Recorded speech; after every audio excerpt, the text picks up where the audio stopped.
The hum of the jet engines faded beneath the silence that had swallowed first class. A single boarding pass fluttered to the ground like a broken promise, its corner damp with a tear that didn't belong to the sky. Amaya stood alone in the aisle, her green hoodie clashing against the crisp whites and navy blues around her. Her hand trembled, not from fear, but from restraint, as the flight attendant's voice rang out coldly, "This section isn't for people like you." No one moved. No one spoke. Except for Amaya, who quietly pressed "send" on a message that would ground the plane and shake the system. 30 rows behind her, someone whispered, "Isn't that the FAA director's goddaughter?" But it was too late. The cockpit door had already unlocked. The seatbelt sign was still lit, but every eye in first class was fixed on the girl standing silently between rows 2 and 3. Amaya Carter didn't flinch. Her fingers clutched the frayed strap of her backpack like it was the last thing tethering her to the ground. Around her, there was no air, only judgment. Whispers slithered through the cabin like smoke. She must be lost. Did she sneak up here? Probably economy. Sandra Whitmore, the veteran flight attendant with over 2 decades of service and a wardrobe of polished poise, didn't hide the displeasure in her voice. "Miss, I need to ask you to return to your assigned seat." Her smile was taut, rehearsed. The kind she used when placating difficult passengers. But Amaya wasn't difficult. She was still. Composed. Almost too still for 16. "I am in my assigned seat," Amaya said softly, unfolding the paper ticket she'd been gripping so tightly it had started to crumple. Her voice didn't shake. But her knuckles were white. Row 2A. Window. First class. A seat her godmother had booked weeks ago as a surprise for her first solo flight to DC. Sandra's eyes barely flicked over the ticket before waving her hand dismissively. "You're not supposed to be up here, sweetheart." That last word wasn't sweet at all. "Come on, don't make this a thing." Amaya didn't move. The man in 2B shifted awkwardly, pulling his laptop closer as if to avoid catching the discomfort. A woman 2 rows up tightened her grip on her leather purse. The pilot's voice crackled over the speaker, announcing a brief delay due to runway traffic. No one noticed. The real turbulence had already begun. Sandra leaned in now, her voice dropping to a hiss. "You need to go back. Now." Amaya looked at her. Really looked. Not with defiance.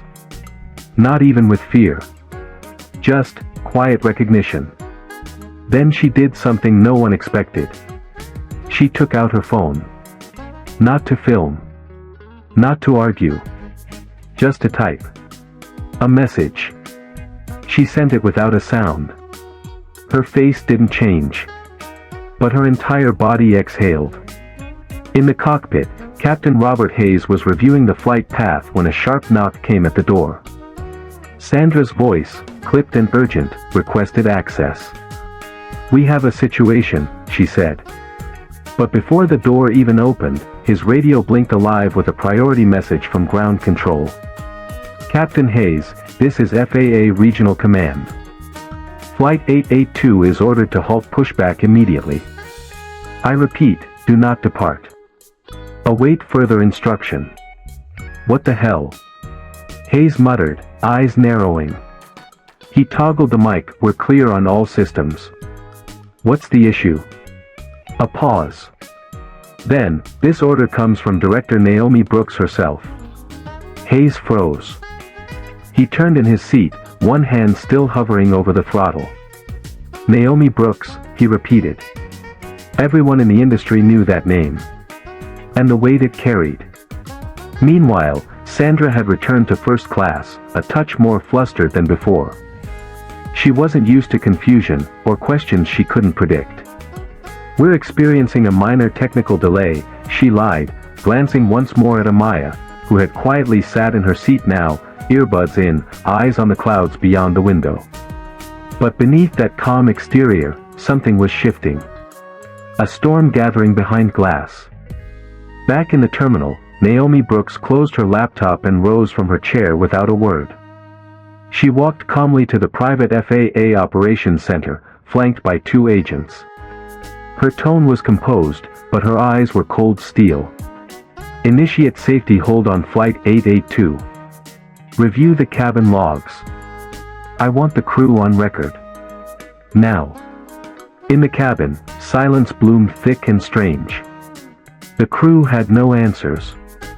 The passengers fidgeted, checking watches and murmuring about missed connections. And Amaya sat quietly as if she wasn't the reason the entire aircraft had just stopped in its tracks. She glanced down at her phone again, reading the reply that had just come through. Sit tight, Amaya.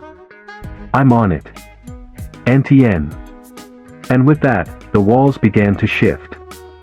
Not loudly, but like a building cracking from within.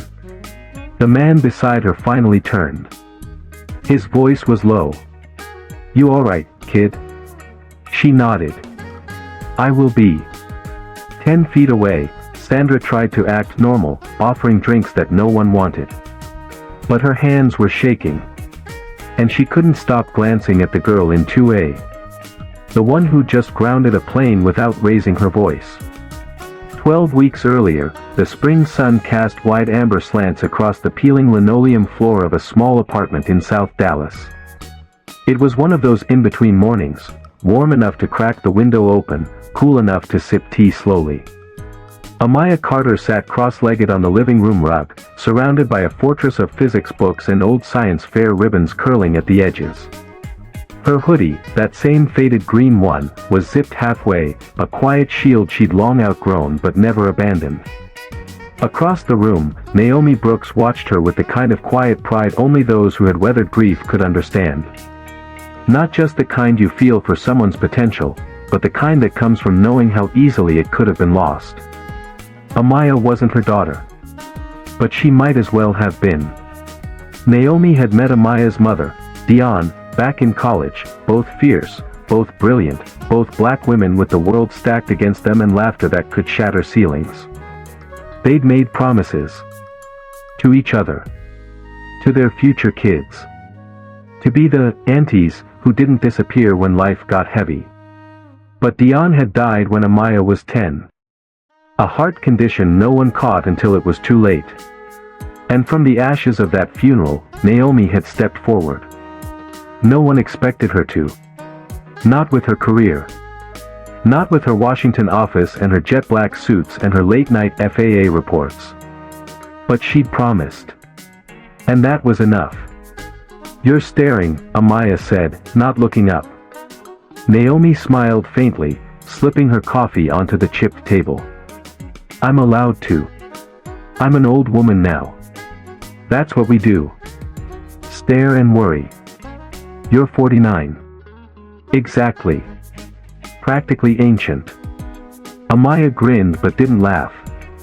Her fingers traced the edge of a notebook where she'd been sketching airplane engines.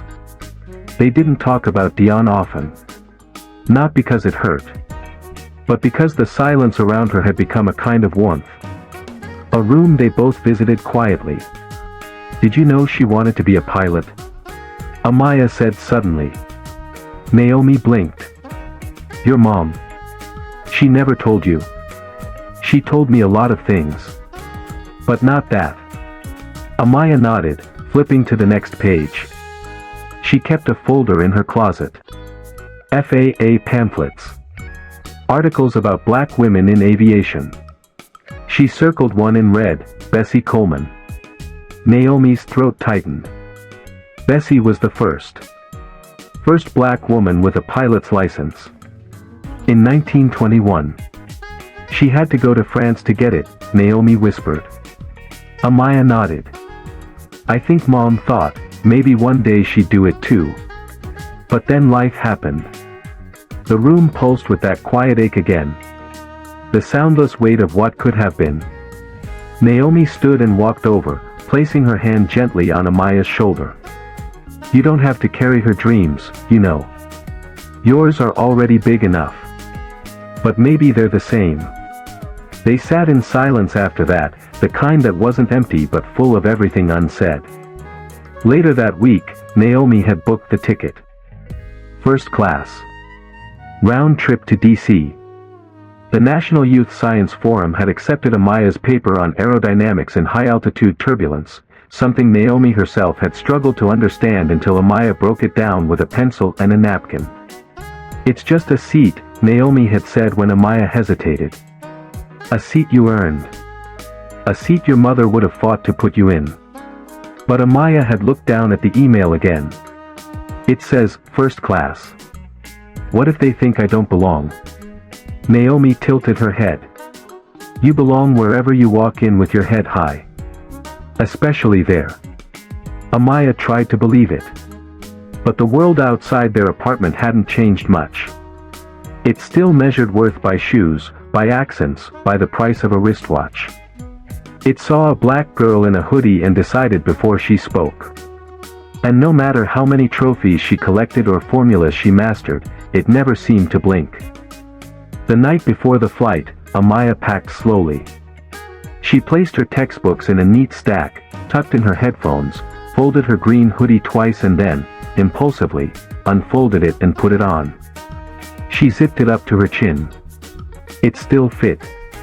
Kind of. Naomi watched from the doorway. "You sure you don't want to wear something different for the flight?" Amaya looked up. "If I have to look like someone else to be treated right, then what's the point?" Naomi nodded. She didn't push. But later that night, she sat at her laptop and opened the FAA's internal passenger systems. Not to pull strings, just to be prepared. She saw the flight manifest. Confirmed the booking. Row 2A. First class. Passenger, Amaya Carter. She closed the tab, her hand hovering over the mouse for a moment too long. Then she did something she hadn't done in years, she pulled out the old picture. Dion. Smiling in a bomber jacket from some Halloween costume 20 years ago. One day, she'd written on the back. "One day, I'll touch the clouds for real." Naomi placed it on her desk. And whispered into the night, "Your daughter's going to do it for you."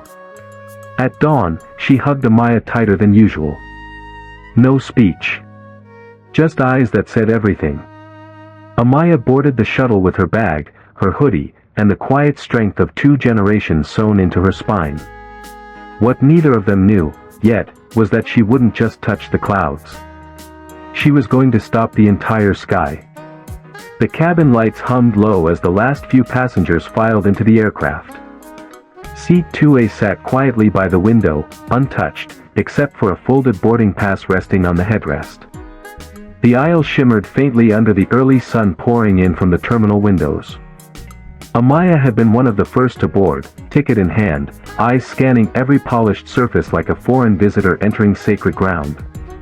She hadn't smiled when she sat down. She'd placed her bag under the seat, zipped her hoodie tighter, and quietly fastened her seatbelt. 2 minutes later, she'd taken out her headphones, but didn't press play. Just wore them like armor. Everything about her was neat, invisible, rehearsed. But she was still seen. Sandra Whitmore had worked 22 years in the air. She'd smoothed countless tempers, tucked in hundreds of blankets, and handed out more champagne than she could count. She'd read faces like flight schedules. She knew who would ask for a second drink before takeoff, who might panic midair, and who would tiptoe into the lavatory with a trembling secret. So when she saw Amaya, hoodie zipped, eyes guarded, fingers tapping nervously on the seat edge, she didn't see a gifted science student. She saw a possibility. A mistake. Something out of place. She smiled, tight and mechanical. "Sweetheart, can I see your boarding pass?" Amaya blinked and held it out. Sandra read it. 2A, first class. Her smile didn't change, but something behind her eyes did. She handed it back with a nod that was half approval, half suspicion. Just a moment. She walked briskly to the front and flagged the gate agent before the door sealed. "Hey," she whispered, voice laced with urgency, "I've got a girl in 2A. Doesn't match the profile." Might be a mix-up. No luggage tag either. Could be an unaccompanied minor or a standby error. The agent frowned. Let me check. No, that seat's paid. Full fare. Amaya Carter. Sandra arched a brow. Paid by whom? I don't have that here, but it's fully processed. She hesitated, then turned back, composing her expression like a neatly folded napkin. As she approached, Amaya looked up, headphones still on, but eyes sharp now. Like she'd heard every word anyway. I'm going to have to ask you to step out with me for a moment, Sandra said softly. Just to confirm a few details with the gate. There's some confusion about your seat. I have a ticket, Amaya replied.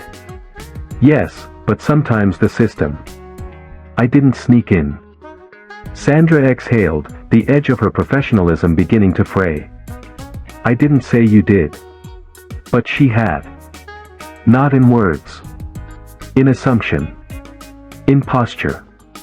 In the way she hadn't asked anyone else in that cabin anything. I'd like to stay seated, Amaya said, quietly but firmly. Sandra leaned in. Look, I don't want to make this bigger than it needs to be. Then came the mistake. She reached for Amaya's arm. Not violently. Not aggressively. But enough. Enough to freeze the aisle.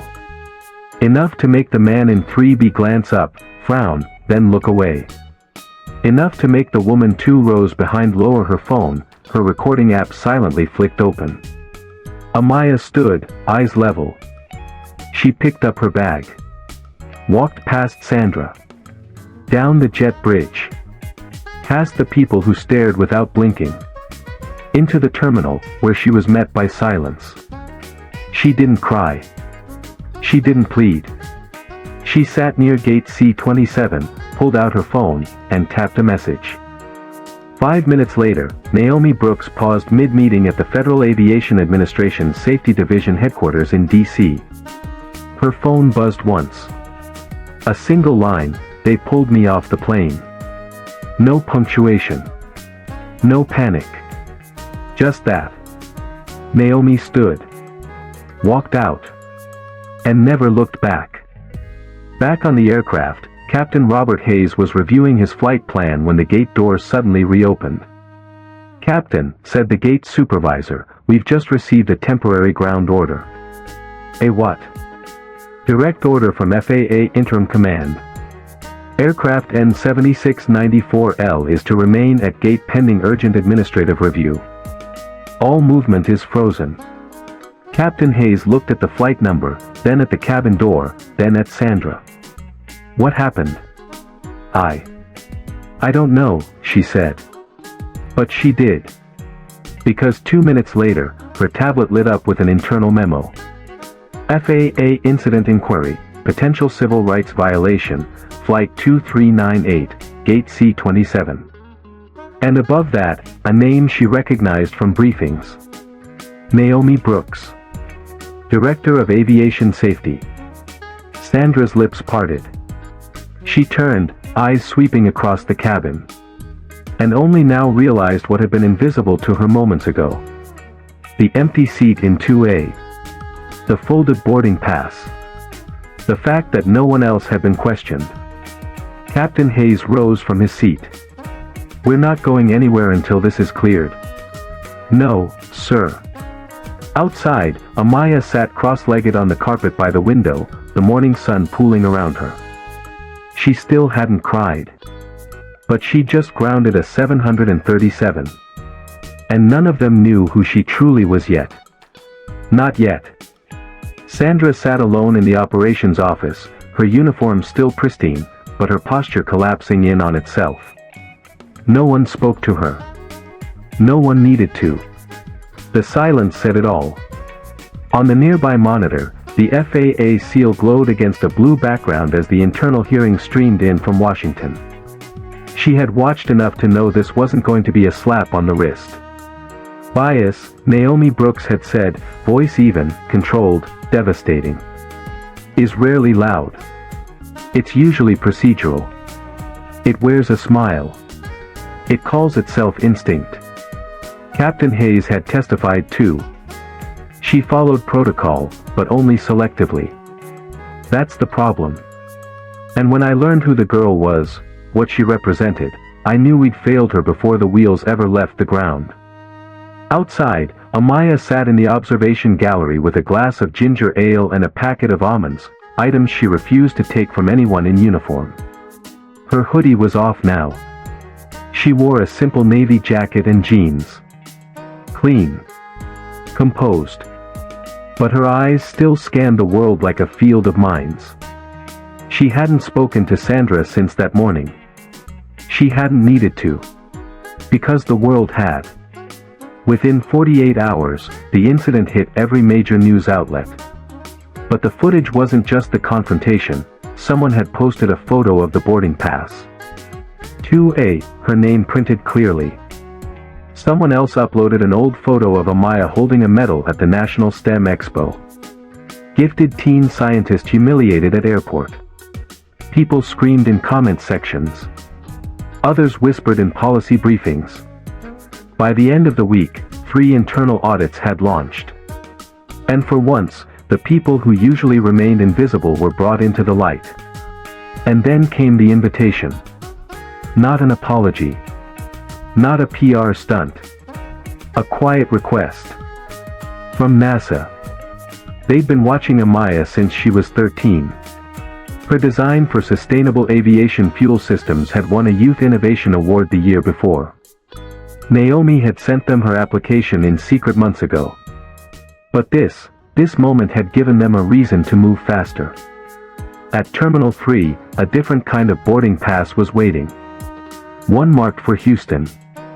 As she stood at the jet bridge again, this time, a different flight, a different crew, a different sky, Amaya paused. Captain Hayes approached her gently. I requested to be on this flight, he said. She looked up. He offered a small envelope. Inside was a handwritten note. For words, you never needed a seatbelt to fly. She smiled. Just barely. And walked down the jet bridge. No one stopped her. In first class, she settled into 2A. Again. But this time, a small plaque was waiting on the tray table. Reserved for it, Carter, with honor. The engine hummed to life. Wheels turned. The sky opened. From the tower, Naomi watched. Arms crossed. Face still, but her eyes glistened. She didn't need to wave. She'd already moved mountains. 3 rows behind, a little boy with a window seat asked his mother, Mom, who's that girl up there? His mother looked. Someone the world tried to ignore. But not anymore. She shook her head. Not anymore. Above the clouds, Amaya finally leaned her head back. Closed her eyes. Not because she was tired. But because, for the first time in a long time, she felt safe. And the plane flew on. Toward something better.